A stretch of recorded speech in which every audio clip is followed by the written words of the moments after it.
नमस्कार दोस्तों, मेरा नाम है अंशुमन नायक और आप सभी का बहुत बहुत स्वागत है इंडियन डिफेंस न्यूज के डिफेंस टॉक सीरीज में, जहां पर हम रोज नए नए डिफेंस अपडेट्स के बारे में बात करते हैं। तो चलिए देर न करते हुए आज की वीडियो शुरू करते हैं।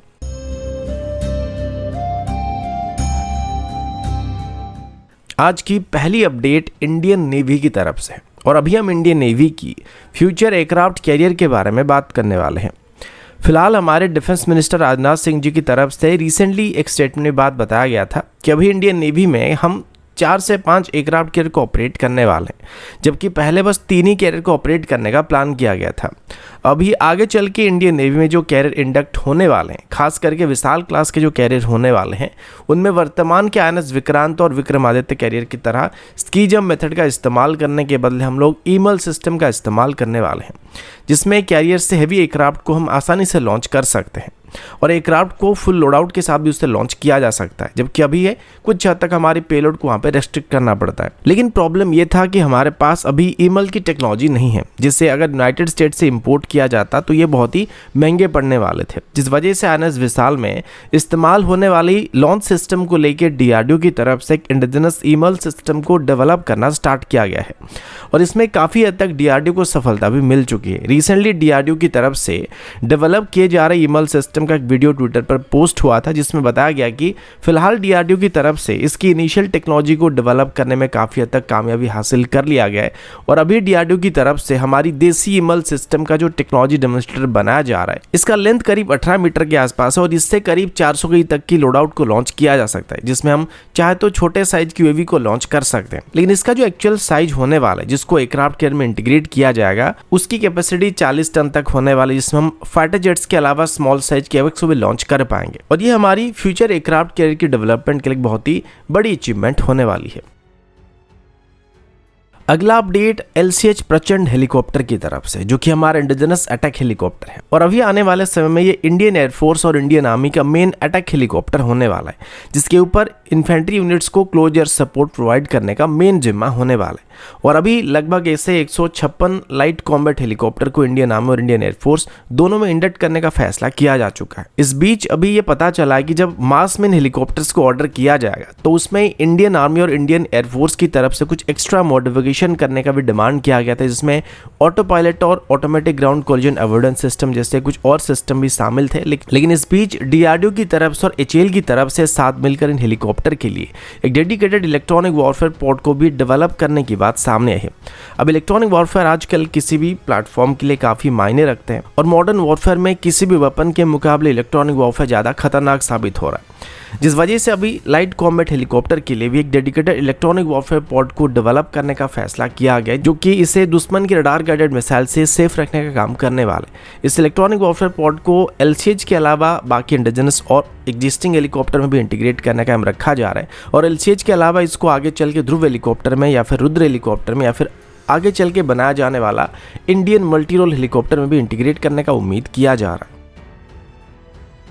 अगला अपडेट ऑप्टिक्स और साइट्स को लेके। आप सभी ने देखा होगा हमारे आर्मी के जवानों के पास जो राइफल्स होते हैं उसमें ज़्यादातर कोई भी बेहतर ऑप्टिक्स और साइट मौजूद नहीं होता है। इवन रिसेंटली इंडियन आर्मी की तरफ से खरीदे गए 6716 की बात करें तो इसमें भी अभी हमारे जवान ज़्यादातर आयरन सेट का इस्तेमाल कर रहे हैं या स्टॉक सेट का इस्तेमाल कर रहे हैं, जो कि कहीं ना कहीं राइफल्स की इफेक्टिवनेस को थोड़ा सा कम कर रहा है, क्योंकि राइफल आसानी से 500 से 600 मीटर के डिस्टेंस तक स्ट्राइक कर सकते हैं, जबकि बिना बेहतर ऑप्टिक्स के इतने दूरी तक एम करना बड़ा मुश्किल होता है। खास करके लो लाइट कंडीशन और ख़राब वेदर कंडीशन में ये बहुत ही मुश्किल बन जाता है, जिस वजह से अभी मॉडर्न ऑप्टिक्स और साइट्स का भी डिमांड काफ़ी बढ़ रहा है और आर्मी की तरफ से इनको धीरे धीरे करके खरीदने की प्रक्रिया को शुरू किया जा रहा है। अब प्रॉब्लम ये कि इन राइफल के जो अटैचमेंट होते हैं या स्कोप्स होते हैं या साइट्स होते हैं, ये कभी कभी ओरिजिनल राइफल से काफ़ी महंगे पड़ते हैं, जिस वजह से आर्मी जब राइफल को खरीदती है तो उसके साथ बाकी अटैचमेंट को एक्वायर नहीं करती। अभी बस कुछ गिने चुने कंपनी है जो कि ऑप्टिक्स और साइट्स को भारत में बना रहे हैं और उसमें टॉनबो इमेजिंग एक बहुत बड़ी कंपनी है। लेकिन अभी इस सेक्टर में एक और कंपनी एंटर करने वाली जिसका नाम RRP S4E इनोवेशन सिस्टम है और ये कंपनी अभी इजराइल की मेप्रोलाइट के साथ मिलकर TOD के साथ मेप्रोलाइट की 3 अलग अलग कैटेगरी की साइट्स को भारत में मैन्युफैक्चर करने वाले हैं, जो कि किसी भी तरह के राइफल में इंटीग्रेट किए जा सकते हैं। और अभी इसके लिए भारत में एक बहुत ही बड़ी असेंबली लाइन को वो लोग ओपन करने वाले हैं, जहां पर इन स्कोप्स को बनाया जाने वाला और इससे इन स्कोप की कॉस्ट को भी काफी हद तक रिड्यूस किया जा सकता है।